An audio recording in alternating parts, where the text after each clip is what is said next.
खरं तर आज खूपच डिटेलमध्ये जेटली सरांनी केलं की कुठली आकडेवारी जाहीर केली, पण त्याच्यात महिलांची आकडेवारी त्यांनी कुठेही जाहीर नाही केली की किती महिलांना आतापर्यंत त्यांच्या सरकारने उद्योग देण्यामध्ये ते यशस्वी ठरलेत. कारण मुद्रा योजनेची योजना त्यांनीच अंमलबजावणी आणण्याचं कबूल केलं होतं, ज्याचं बजेट त्यांनी डबल केलंय. महाराष्ट्र चेंबरच्या माध्यमातून आम्ही जेव्हा उद्योजकांना भेटतो किंवा ज्यांना व्हायचं असतं ते आमच्याशी जेव्हा संपर्क साधतात त्यावेळी आम्हाला खरंच कळतं की मुद्रा योजनेमध्ये किती महिलांना खरंच मिळालंय. कारण किती त्रास होतो, त्रास न होता महिला आपल्या पायावर उभा राहाव्यात म्हणून ही योजना आणली आहे. पण जर बजेट नुसतं डबल करून चालणार नाहीये. मला वाटतं भंडारी सरांनी मला याचं उत्तर द्यावं की तुमच्या शासनामध्ये तुम्ही खरंच याच्यावरती भर देणार आहात का की बजेट डिक्लेअर केलं पण ती योजना खरोखर किती कालावधीत ती तुम्ही पूर्ण करणार आहात, खरोखर ते महिलांना लवकर योजनेचं कर्ज उपलब्ध होणार आहे का. कारण हा मुद्दा आम्ही मागच्या वर्षभरापासून या योजनेसाठी काम बघतोय म्हणजे आम्ही स्वतः मदत करायचा प्रयत्न करतोय, पण अतिशय वेगवेगळ्या माध्यमांना महिलांना त्याचा त्रास होतो. दुसरं दिलंय की गावामध्ये महिला शक्ती केंद्रासाठी 5,000 करोडचं अर्थसंकल्पामध्ये बजेट ठेवलंय.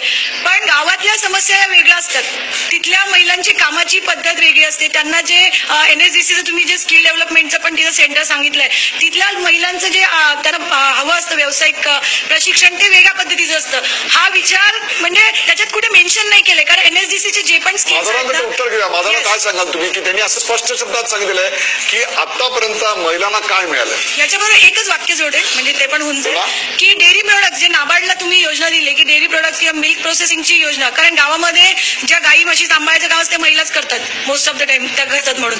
तर त्याच्या योजनेमध्ये नाबार्ड महिलांना परत मदत करणार आहे का की परत ते 7-12 उदाहरण आणि ते सगळं आणा आणि परत ते सगळं होणार आहे जे आतापर्यंत चाललंय. प्लीज. आपण महिलांच्या सक्षमीकरणासाठी, महिलांच्या अधिकारांसाठी गेल्या 2-3 वर्षांमध्ये अनेक गोष्टी नव्याने केल्या आणि त्याचे परिणाम, त्याचे उपयोग ते आता नेहा खरेंसारख्या उद्योजिका आणि कार्यकर्त्या महाराष्ट्रभर मेळावे घेऊन सांगत असतात लोकांना. आताच्या अर्थसंकल्पामध्ये तरतूद दुप्पट केली हे सांगत असताना, मुद्रा योजनेची तरतूद दुप्पट केली असं सांगत असताना अर्थमंत्र्यांनी एक गोष्ट अगोदर सांगितली, आधीचं एक वाक्य सांगितलं की मागच्या वर्षी जी तरतूद मुद्रा योजनेसाठी केली होती त्याच्यापेक्षा जास्त वापर, त्याच्यापेक्षा जास्त खर्च मुद्रा योजनेवरती झाला आणि तो खर्च जास्त झाला म्हणून दुप्पट तरतूद या वर्षी आपण करतो हे अर्थमंत्र्यांनी स्पष्ट केलं.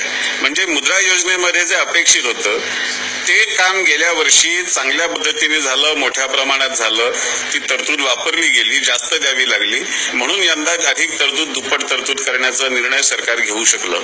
आणि मुद्रा योजनेच्या सगळ्या ज्या मार्गदर्शक सूचना दिलेल्या आहेत त्याच्यामध्ये महिला उद्योजकांना, महिला बचत गटांना मोठ्या प्रमाणात व्यवस्था केलेल्या आहेत आणि त्या सगळ्या मुद्रा योजनेचे जे आकडेवारी येते त्याच्यामध्ये सुद्धा महिलांनी त्याचा उपयोग, ग्रामीण भागातल्या महिलांनी किती त्याचा उपयोग घेतलाय, वापर होतोय हे सुद्धा आकडेवारी आपल्या समोर आलेली आहे. त्यामुळे या क्षेत्रामधलं जे काम आताच्या सरकारने चालवलंय त्याच्यातून पुढे पावलं उचलली जातील आणि म्हणूनच महिला बालकल्याण क्षेत्रासाठी सुद्धा तरतूद वाढवली, नुसती मुद्रा योजनेची वाढवलेली नाही, महिला आणि बालकल्याण क्षेत्रासाठी सुद्धा तरतूद वाढवली आहे.